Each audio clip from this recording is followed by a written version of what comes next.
हैं। शुक्रवार को ग्लेशियर गिरने की वजह से बीआरओ कैंप में काम कर रहे 55 मजदूर दब गए। हालांकि 50 मजदूरों का रेस्क्यू कर लिया गया।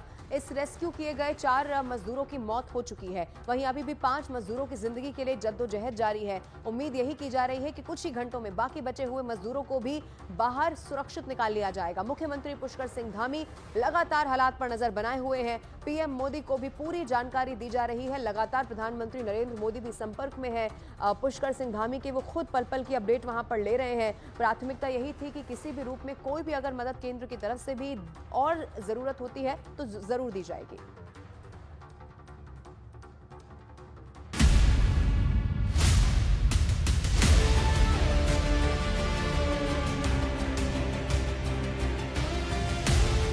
बर्फीले तूफान से जिंदगी की जंग।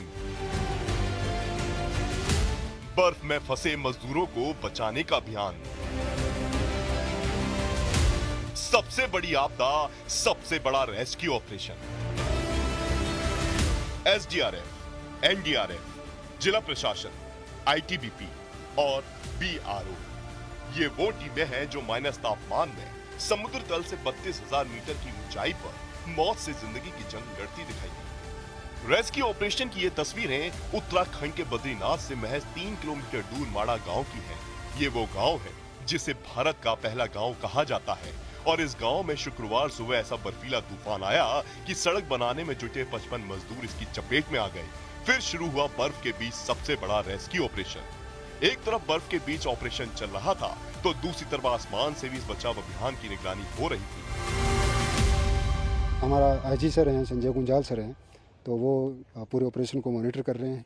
डीआई सर ऑपरेट कर रहे हैं ऑन ग्राउंड और सीओ पीयूष सर हैं और हम लोग हैं। हमारी रेस्क्यू टीम है, एनडीआरएफ की टीम है, एमएनडे एसआई ओली है जो उसकी टीम है, फर्स्ट बटालियन की रेस्क्यू टीम है, वो पहुंची हुई है वहाँ पे।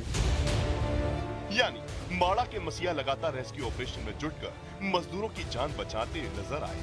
जैसे जैसे मजदूरों को बर्फ के अंदर से निकाला जा रहा था वैसे वैसे उन्हें सेना के हॉस्पिटल में भर्ती कराया जा रहा था। माड़ा गांव में एवलांच के दौरान हुए हादसे में फंसे मजदूरों को बचाने के दौरान रेस्क्यू कर्मचारियों को काफी दिक्कतें हुई। भारी बर्फबारी ने इन जवानों का रास्ता रोकने की कोशिश की, लेकिन इन जवानों ने हर संकट से उबरते हुए मजदूरों की तलाश करने में कोई कोर कसर नहीं छोड़ी। वहाँ पे आईटीबीपी के करीब 90 लोग हैं, आर्मी के भी 80 to 100 लोग हैं और अभी एनडीआरएफ के जो 28 लोग हमारे यहाँ पे मौजूद थे उनको भी हम मोबिलाइज कर रहे हैं। तो पर्याप्त संख्या में वहाँ पे टीम्स में मेंबर्स उपलब्ध हैं और वो पूरा प्रयास कर रहे हैं। एडवर्स कंडीशंस में बहुत उन्होंने एक उम्दा कार्य किया है।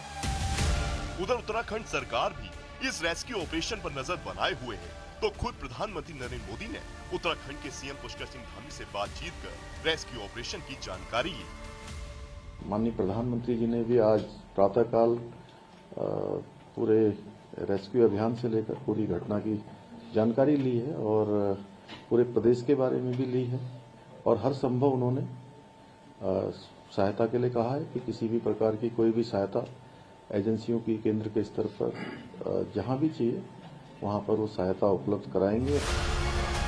कुछ ऐसी ही तस्वीरें जम्मू कश्मीर के किश्तवाड़ से सामने आई, जहां शुक्रवार को ही पदार के पास एवलांच आया। हालांकि कुदरत के इस कहर में किसी जान माल के नुकसान की खबर नहीं है, लेकिन सामने आई तस्वीरों में बर्फ का सैलाब उमड़ता दिखाई दिया।